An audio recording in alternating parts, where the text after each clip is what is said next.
everyone. I'm here to have a chat with my good friend Paul Bodnar, who's now the Global Head of Sustainable Investing at BlackRock, which, by the way, is the world's largest asset manager with trillions and trillions under management. He'll tell me exactly what it's up to at the moment because it changes every couple of months. Paul's got an extraordinary job, which is to try and map and match what's going on in climate change and sustainability to the investment models and approaches that BlackRock is using to manage its huge portfolio que on utiliza behalf BlackRock para gestionar su cartera en nombre de inversores, fondos de pensión, fondos de seguros en todo el mundo. Gracias por estar con nosotros hoy. Es un gusto estar aquí y quiero felicitar a Climate Bonds Initiative por realizar otra edición de este estupendo evento. Ustedes han sido el motor de este mercado que ha impulsado este sector incluso a lo largo de la pandemia. Gracias por tan amables palabras. Quiero empezar comentando el desarrollo de los últimos 12 meses, no solo el efecto brutal de la pandemia, sino también los vínculos con entre la pandemia y la destrucción del medio ambiente que el IPCC y la Organización Mundial de la Salud dicen existir. Y además de la pandemia, además de la pandemia, gran parte de las grandes economías del mundo han adoptado 30, 40 metas muy significativas y que en cierto sentido los inversores me están diciendo que está muy claro que va a pasar en el futuro. Solo es una cuestión de tiempo. En tu opinión, ¿cuáles son las implicaciones para el capital de los últimos 12 meses? ¿Cuál es tu opinión? A ver, Sean, como dijiste, ha sido un periodo de 12, 20 meses sin igual en materia de cambio climático y políticas climáticas y en tiempos muy peligrosos.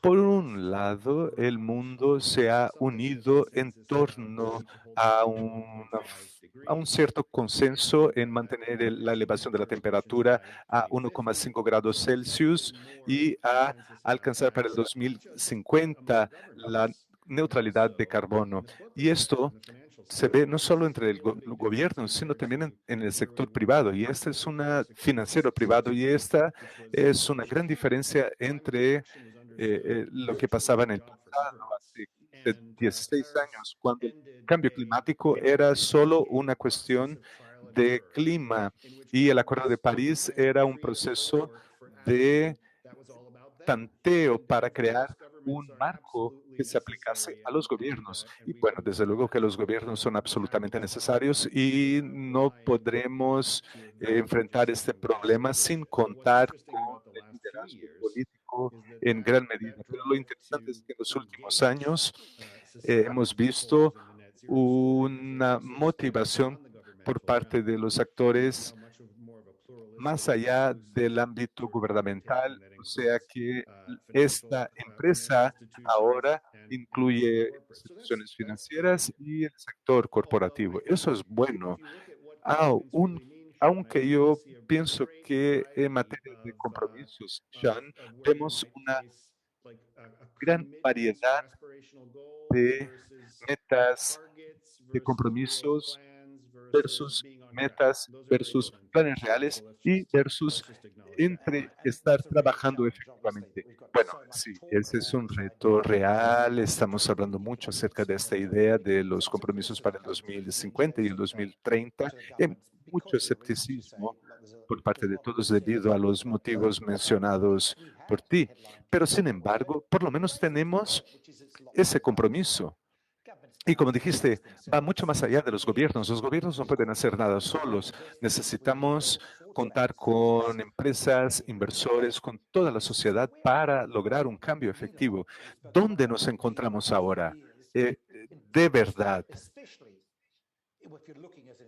especialmente desde el punto de vista de inversores que quieren destinar sus recursos, ¿dónde nos encontramos respecto al desarrollo de oportunidades para obtener los retornos que deseamos, tanto financieros como climáticos. A ver, Sean, desde el punto de vista de los inversores, me parece interesante y útil pensar en términos concretos qué significa la neutralidad carbónica.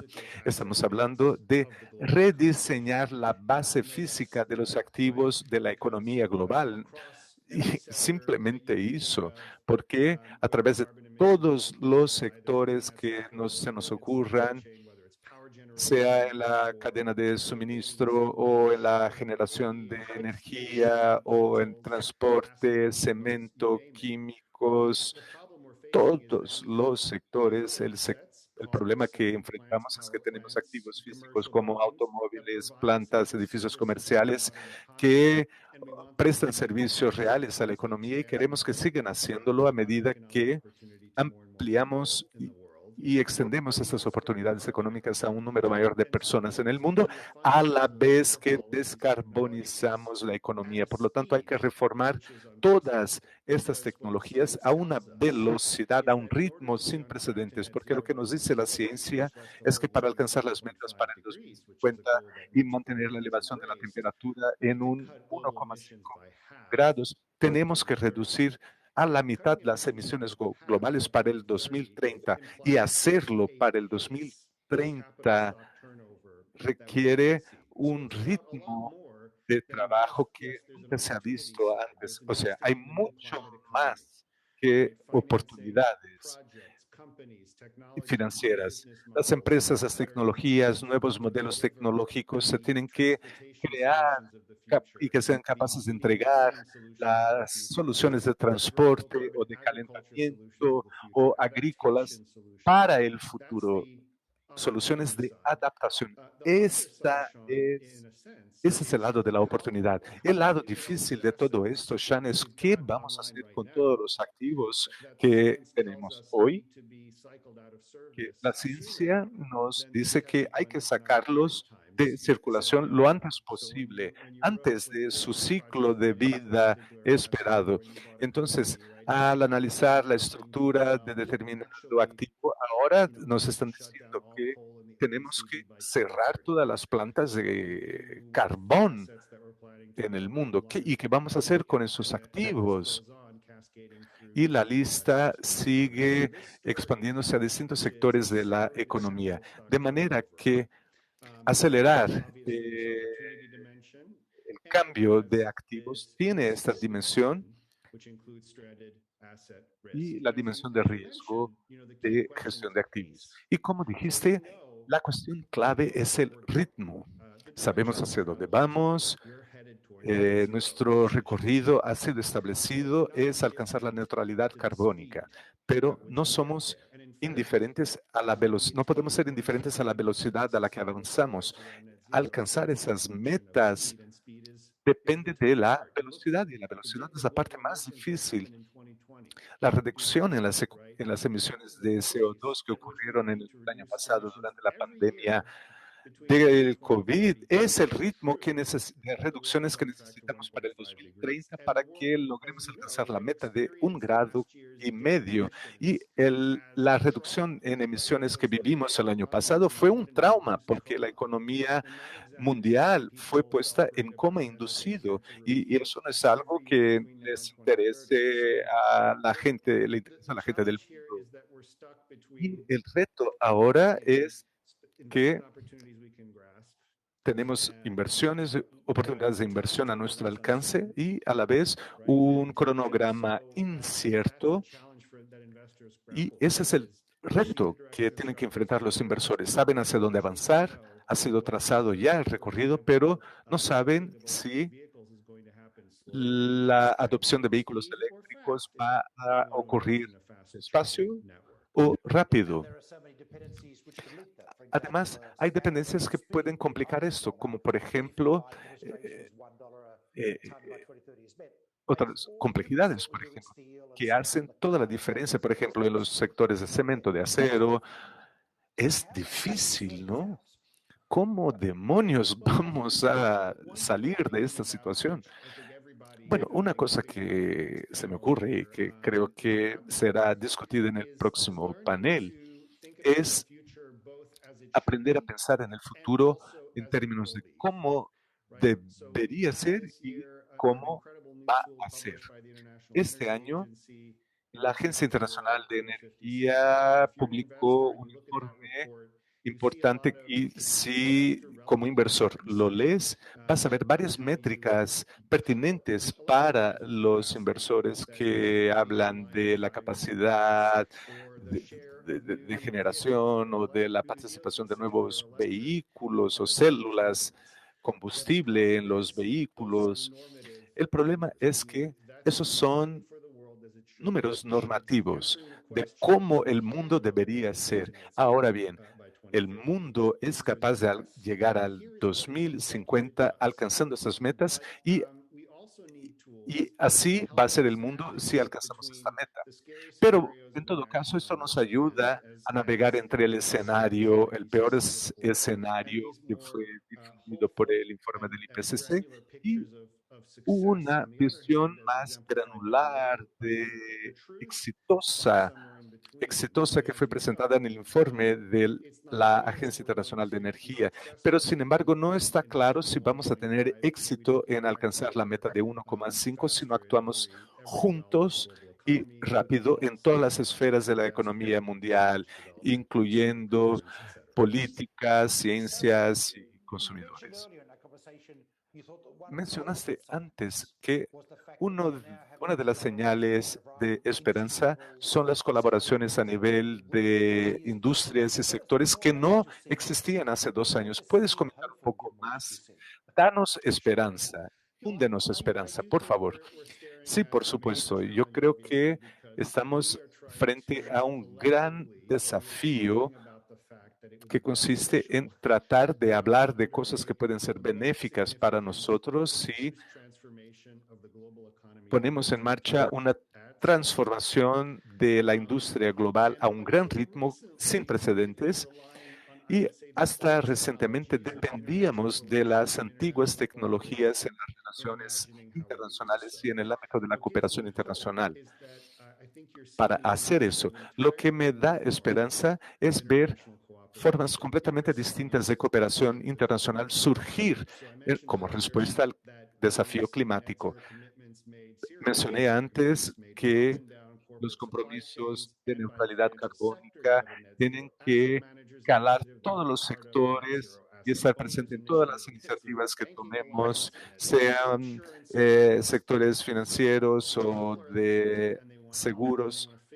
La gente está disponible y quiere saber cómo puede, qué papel tienen que desempeñar para poder formar nuevos esfuerzos colaborativos que pueden darnos mucha esperanza para alcanzar la descarbonización. El sistema de transportes, por ejemplo, los reguladores, las empresas que son dueñas de buques, las navieras, los accionistas de esas empresas se están uniendo de formas innovadoras para alcanzar esa meta y eso se está viendo replicado en otros sectores globales, porque al final el Acuerdo de París es muy importante, como ya dije, sin embargo, es un acuerdo entre estados soberanos y no vamos a descarbonizar la economía global simplemente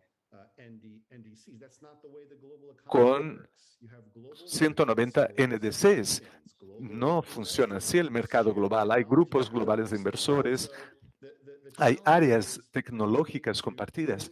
El reto es pensar y actuar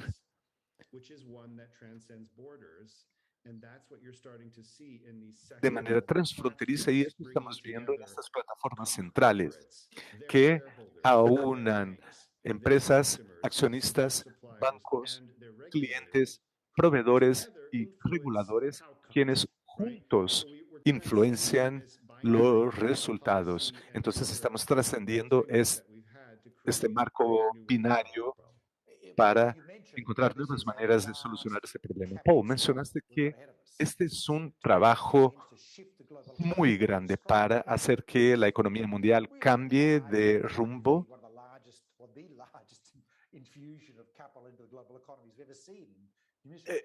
hemos visto un flujo muy grande de capital en todo el mundo, en las economías de todo el mundo, pero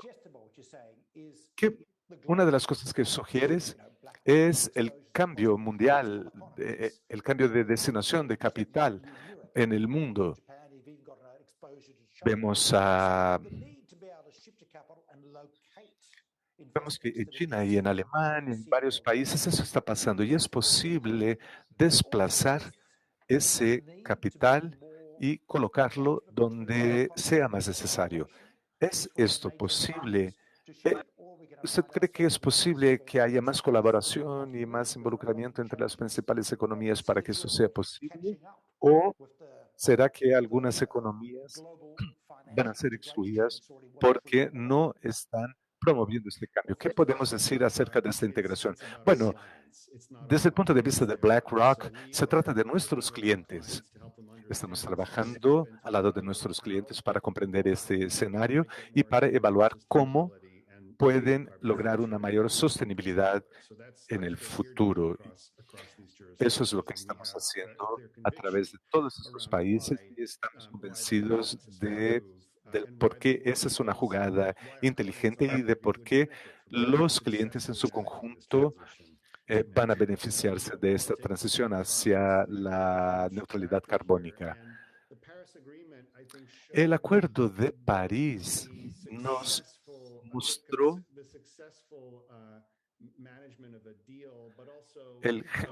que se hicieron gestiones exitosas para llegar a un acuerdo y una unión entre los países para encontrar una solución. Este año, en la COP de Glasgow, esperamos ver un esfuerzo entre los países para casi que como competir entre ellos mismos en materia de ambición y también vamos a ver ajustes que pueden influir en la seriedad de la cuestión. Recuerdo que en la época del protocolo de Kioto, los países trabajaban este tema pero se podría decir que no lo querían hacer, no estaban convencidos de la necesidad. Pero hoy vemos que los países ven que las acciones climáticas son mucho más importantes para ellos mismos y pasaron a incluir medidas comerciales para protegerse y para proteger a sus empresas a medida que inicien la transición. Es obvio que el mundo no ha tomado una dirección multilateral en los últimos 5 años y las relaciones ya no son lo mismo como solían serlo entre los Estados Unidos y China. Entonces estamos trabajando contra la marea geopolíticamente, pero para mí la negociación de estas medidas comerciales es positiva porque en el sentido de que refleja una seriedad nunca antes vista entre gobiernos para avanzar en las políticas climáticas. Uno de los cambios que hemos visto los 2 últimos años, supongo que BlackRock, supongo que el Consejo de Inversores de BlackRock ha visto una necesidad de involucrar a las empresas respecto a los cambios y a la transición. Esto es muy importante porque son hitos muy importantes para el involucramiento de todos. Pero mi pregunta es, ¿podremos ver un mayor involucramiento en el sentido de los títulos soberanos o municipales que apoyen esta transición, considerando el volumen de títulos soberanos en sus carteras? Estoy dando un paso más allá pensando como si fuese un ente público. Pero mi pregunta es, llevas pocos meses en este puesto y ¿cuál ha sido tu experiencia? ¿Qué encontraste cuando empezaste a trabajar con este tema? ¿Era lo que esperabas? ¿Y cómo ha sido tu proceso de aprendizaje? ¿Qué esperas para los próximos años? He presenciado un gran cambio en el mercado de inversión hacia inversiones sostenibles. En nuestro propio negocio lo hemos visto. Una parcela cada vez mayor de nuestros activos fueron desplazados a estrategias sostenibles para ayudar a nuestros clientes a aprovechar estas oportunidades.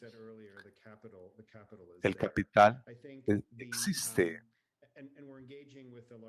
y estamos trabajando con un gran número de empresas en las que invertimos en nombre de nuestros clientes y preguntándoles cómo van a prosperar en ese mundo en transición, cómo se están preparando para este cambio que ya está en curso y bastante avanzado en muchos sectores de la economía. Me ha sorprendido ver la cantidad de momento que se ha construido por parte del lado de la oferta de capital y del lado corporativo. Sin embargo, la cuestión más importante con la que tendremos que lidiar como comunidad global en los próximos 12, 20 meses es sinceramente la desconexión entre la trayectoria de emisiones y la trayectoria que, que tenemos que seguir a nivel global. En los últimos 4 o 5 años tuvimos una serie de fluctuaciones, después se nos presentó el COVID, entonces tiene que estar claras las implicaciones de retrasos si efectivamente queremos que los gobiernos del mundo sean actores en la reducción de las emisiones y mientras más tarden los gobiernos en tomar acciones, más serios serán los riesgos que vamos a enfrentar.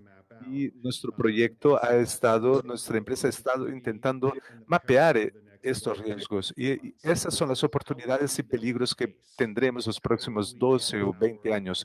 Cómo establecer un ritmo de cambio que esté más cerca del consenso actual en torno al ritmo que la humanidad debería adoptar y cómo podemos empezar la transición de un tipo de economía al otro y cómo podemos minimizar el máximo posible el desplazamiento de las economías.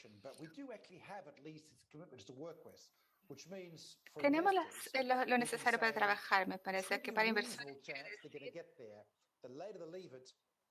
que mientras más se demoren en entrar en la trayectoria, más tarde van a llegar.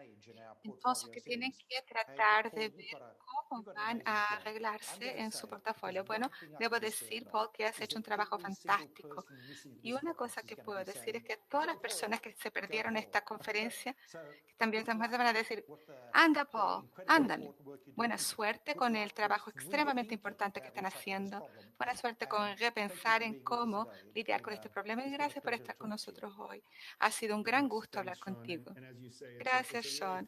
Y como dijiste, es un trabajo realmente divertido tener la oportunidad de trabajar con nuestros clientes que están pensando profundamente sobre todo esto, de no navegar en estos mares peligrosos y trabajar con otras personas que están preparando el futuro de su programa. Estamos todos juntos en este barco y vamos a tener que trabajar juntos. Muchas gracias por estar en la delantera, en llevar todo esto adelante. Gracias.